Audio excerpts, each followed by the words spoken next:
Events on October the 7th were unbelievably awful and appalling, and our hearts have to go out to all the families and loved ones of those that either disappeared or were killed on that day. Whoever the person is that's been killed, there is grief amongst others. A mother grieves for a lost son or a lost daughter, whatever their religion, whatever their nationality. And the events since October the 7th of the bombardment of Gaza and the continued destruction of all life there have not brought anybody back, but have created more bitterness and more hatred. And there has to be a way forward.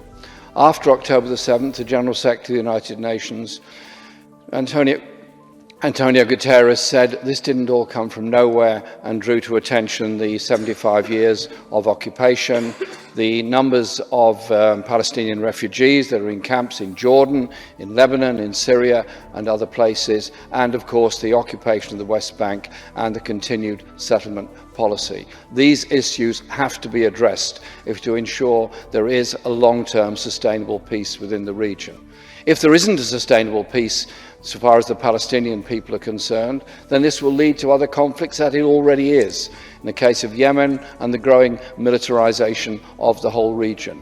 Our job surely has to be to search for peace, and you achieve that peace through searching for justice. I was at the International Court of Justice 2 weeks ago to listen to the South African application, where they made an application under the Genocide Convention. And they pointed out that the government of Israel, particularly Prime Minister Netanyahu, has made statements about the destruction of Gaza, destruction of all life in Gaza, and the expulsion of the population of Gaza. After October the 7th, they were told to move south to a place of safety. They moved south to what they believed to be a place of safety and were promptly bombed. And there are now 1 million people corralled around the Rafah crossing, desperate for support, desperate for aid, and desperate for some degree of hope. And so we look forward to what the International Court of Justice is going to say about this. We also have to recognise that the number of people that have lost their lives is horrendous. 25,000 known to be dead.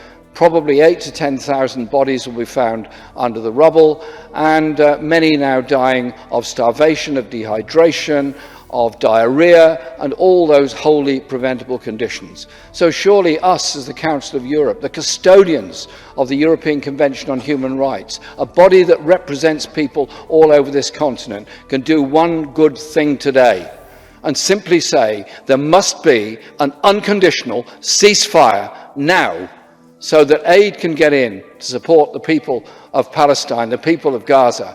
But above all, we can then achieve a long-term peace, which means justice for the people of Palestine and an end to the occupation.